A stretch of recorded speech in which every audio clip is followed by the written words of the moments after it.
नमस्कार, मैं जितेंद्र गुप्ता। आप देख रहे हैं स्टार सिटी न्यूज़। इस वक्त मैं दिल्ली कैंट विधानसभा में मौजूद हूँ और साथ ही हमारे अनिल तंवर जी हैं, जो कि सदर कैंट के मंडल अध्यक्ष अभी नवनियुक्त भारतीय जनता पार्टी से बनाए गए हैं।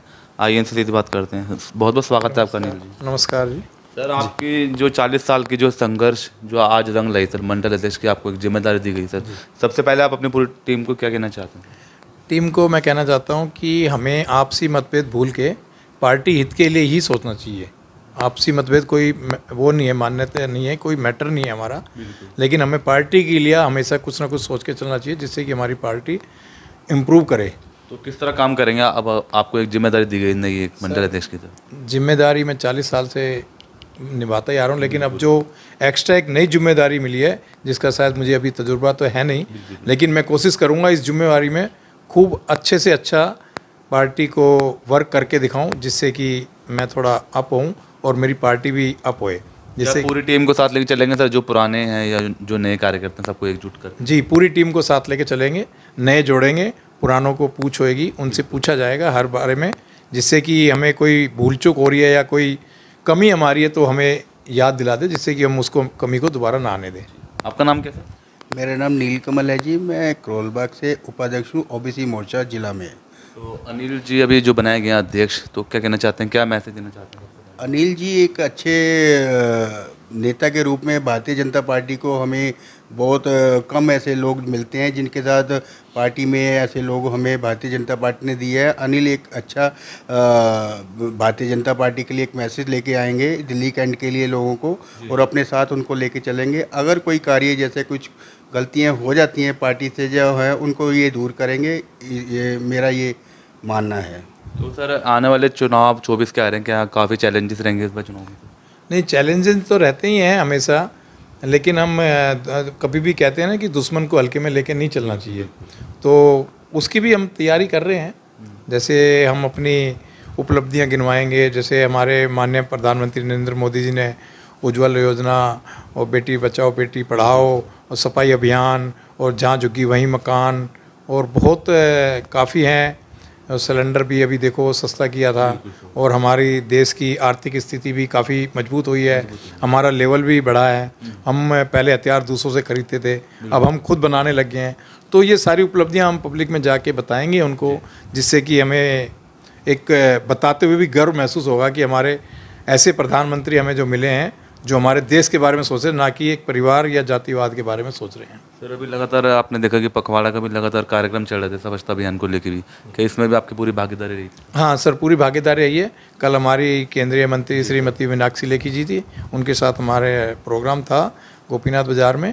हमने अपने यहाँ रिंग रोड पे भी किया था, और हम चाहते हैं कि स्वच्छ भारत मिशन जो है, मतलब हमारे करने से कुछ नहीं है, हमें आम पब्लिक को एक जागरूक करना है, जिससे कि जैसे पॉलीथीन वगैरह है या सूखा कचरा गीला कचरा, वो हम अलग अलग घर में ही करें तो बेटर होगा, क्योंकि वो आगे के लिए पर्यावरण के लिए एक बहुत अच्छी मैसेज पब्लिक में जाएगा। क्योंकि अगर पर्यावरण स्वस्थ है तो हम भी स्वस्थ हैं, पर्यावरण से ही हमारा शरीर बनता है। तो सर, जिला अध्यक्ष जी से किस तरह आप मिलकर कोऑर्डिनेट करके काम करेंगे आप? सर, जिला अध्यक्ष जी से हम अपने मन की सारी बातें कहते हैं, वो हमारी सुनते हुए बड़ी अच्छी तरह से। हमारे सुनील कक्कड़ जी अभी नए जिला अध्यक्ष बने हैं, हमारी सुनते हैं और वो हमें कोऑपरेट भी करते हैं और गाइड भी करते हैं। हमारे पूर्व जिला अध्यक्ष भी हमें गाइड करते हैं, ये नहीं है कि उन्होंने हमें गाइड नहीं किया। तो सदर कैंट मंडल अध्यक्ष का आज के क्या हालात हैं इन क्षेत्रों में? सर, वैसे तो हालात ठीक है, हम अच्छे बहुमत से आए थे, लेकिन हमारी जो विधानसभा है ना, उसमें थोड़ा सा पता नहीं क्या है। एक तो आप सोच लीजिए केजरीवाल जी की लहर थी, जो हम बार बार मतलब डाउन होते जा रहे थे, लेकिन अब के हमें उम्मीद है कि हम काफ़ी अच्छा ग्रोथ करेंगे। पहले जो बोलते थे वो उन्होंने किया नहीं, ऊपर से बोलते मैं दिल्ली का बेटा हूँ। दिल्ली का बेटा होते हुए कोई ये नहीं है कि वो हमें बच्चों को या माँ बाप को या माता बहनों को बार खोल के दें या एक बोतल के साथ एक बोतल फ्री करें, ये तो कहीं नहीं है। आप हरियाणा में पैदा हुए, यूपी में रह रहे हो, दिल्ली में जॉब कर रहे हो, दिल्ली के आप सीएम बन गए, तो आप दिल्ली के बेटे कहाँ से हुए? तो इसका मतलब जो हम दिल्ली के हैं, हमारा तो कोई वजूद ही नहीं है, हम भी तो दिल्ली के हैं, बेटे तो सभी हुए। तो मतलब दिल्ली वालों के हित के बारे में सोचे ना। अब जैसे केजरीवाल जी अब मेरे हिसाब से शायद उनको 9 साल तो हो ही गए हैं। तो 9 साल में उन्होंने दिल्ली के मूल निवासी या दिल्ली के स्टूडेंट या जो इनके अंडर में 4-5 डिपार्टमेंट आते हैं, जैसे डीटीसी हो गई, चलो हम दिल्ली पुलिस को अलग निकाल देते हैं, सेंट्रल की है, लेकिन और ये एमसीडी वगैरह हो गई, काफ़ी डिपार्टमेंट ऐसे, उसमें इन्होंने कितने दिल्ली वालों को जॉब देने की बात की है? कोई नहीं। जो भी आते हैं सीधा भर्ती हो जाते हैं। अभी मेरे हिसाब से जो हमारे यहाँ के एमएलए साहब हैं, उन्होंने जो है मेरे हिसाब से हरियाणा के काफ़ी लड़के एनडीएमसी में ठेकेदारी में लगवा दिए। क्यों? दिल्ली में लड़कों की कोई वो नहीं है, वो कहाँ जाएंगे? आप बाहर से लाके और दिल्ली में उनको भर्ती करते रहेंगे जॉबों पे, तो क्या होगा फिर हम लोगों का? केजरीवाल जी के आदमी सब भ्रष्टाचार कर रहे हैं, तभी तो 5 साल पूरे इनका काल पूरा नहीं होता, इनके बाद फॉर्चूनर आ जाती है, बंगला बन जाता है, मकान बन जाता है, ज़मीनें खरीद जाती है। हम जो यहाँ के हैं, जो पैदा हुए यहाँ पे कमा रहे हैं, सब कुछ कर रहे हैं, हम एक गाड़ी, छोटी से छोटी गाड़ी खरीदने के लिए सोचना पड़ता है। तो अभी जो गठबंधन बना था इंडिया नाम से, जिसमें सभी पार्टियां अलायंस करके चुनाव लड़ रही है 24 में, तो क्या लगता है इस बार क्या परिणाम देखने को मिलेगा 24 के चुनाव में? सर मैं आपको आपके चैनल के माध्यम से एक चीज़ बताना चाहता हूँ। एक हमने कुर्सी या कोई खाने की चीज़ बीच में रख दी है, वो 50 आदमियों को कह ले ये एक चीज़ है आप खाइए, क्या होगा फिर? मारा मारी बिल्कुल। फिर ऑफकोर्स है कि कहाँ से होगा? या तो एनडीए अभी राहुल जी ने जैसे भारत जोड़ो यात्रा निकाली थी, मुझे लगता है कि भारत इनसे जुड़ेगा भी नहीं कभी भी। अरे आपने इतने तो उसके टुकड़े बना दिए, बांग्लादेश आपने बनवा दिया, अभी वो श्रीलंका के साथ में जो हमारा एक वो टापू है उसका अभी नरेंद्र मोदी जी ने भी वो किया, वो आपने दूसरों को दान में दे दिया, फिर तो कहाँ से आप भारत जोड़ोगे? 3 साल के लिए आप जैसे मंडलाध्यक्ष बने हैं, जिसमें लोकसभा चुनाव भी हैं, विधानसभा भी हैं, तो क्या इसका भी कुछ परिणाम देखने को मिलेगा, लोकसभा का भी या विधानसभा का दोनों? जी, हम चाहेंगे जो पिछले काल में हुआ है उससे ज़्यादा हम इम्प्रूव करें, उससे अच्छा हम रिजल्ट दें, यही मैं कहना चाहता हूँ। क्योंकि रिजल्ट के ऊपर जो है वो हमारी मेहनत के ऊपर होता है। कितनी भी खिलाफत हो, आपस में मनमुटाव भी होते हैं सबके, लेकिन अब हम बैठे हैं तो सबको इकट्ठा करेंगे, सबसे पूछेंगे उनके मन में क्या, उनका मनमुटाव दूर करेंगे, फिर जाके हम उस पर एक समीक्षा बैठक करेंगे, उसके बाद फिर हम डिसीजन लेंगे कि किसको क्या काम सौंपना है, जिससे कि हर काम में इम्प्रूव हो हमारा। और इसके अलावा और आप क्या क्या सेवा दे रहे हैं सर, पार्टी से जुड़ के या समाज सेवा आप जो कर रहे हैं, क्या क्या सेवा दे रहे हैं? पार्टी से जुड़ के कोरोना काल में जो है, ऐसे तो काफ़ी मंदिर वगैरह की संस्थाओं में मैं अच्छा भागीदारी करता हूँ, लेकिन कोरोना काल में मैं सिर्फ एक ओबीसी मोर्चे में मंत्री था, लेकिन मैंने अपने पास से भी काफ़ी लोगों को राशन दिया। मैं लोगों के घर गया, आरएसएस ने मुझे कुछ जिम्मेवारी सौंपी, मुझे राशन दिया गया था जो आरएसएस के से मैं लेके और लोगों को घरों में देते थे। लेकिन मुझे 3 जगह बहुत दुख हुआ जी। एक बेचारे अपाहिज थे, लॉकडाउन की वजह से बेचारे कोई काम नहीं कर पाए, हम उनके घर गए, प्रशासन ने भी हमारा साथ दिया, देखो पुलिस वालों ने हमारा साथ दिया, जी आप जाइए, आप जब पार्टी से जुड़े हैं, आप सेवा कर रहे हैं तो आप जाओ। हम उनके घर गए, हमने देखा उनके बर्तन उल्टे रखे हुए थे, उनके मतलब घर में खाने के लिए नहीं था। मैंने पूछा जी आपका खाना वाना बन गया? नहीं भाई साहब कुछ नहीं है। हमने उसी समय उनको राशन प्रोवाइड किया है।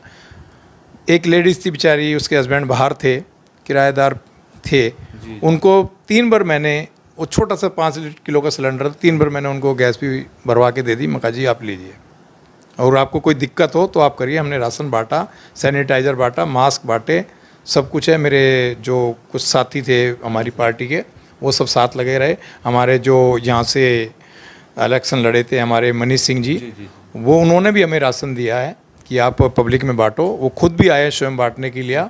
तो हमारी कोरोना काल में काफ़ी भागीदारी रही है। हमने अपने मतलब जान को भी खतरे में डाल के, अपने बच्चों की जान को खतरे में डाल के हमने कोरोना काल में वो काम किया कि शायद ऊपर वाला उसका हमें परिणाम दे।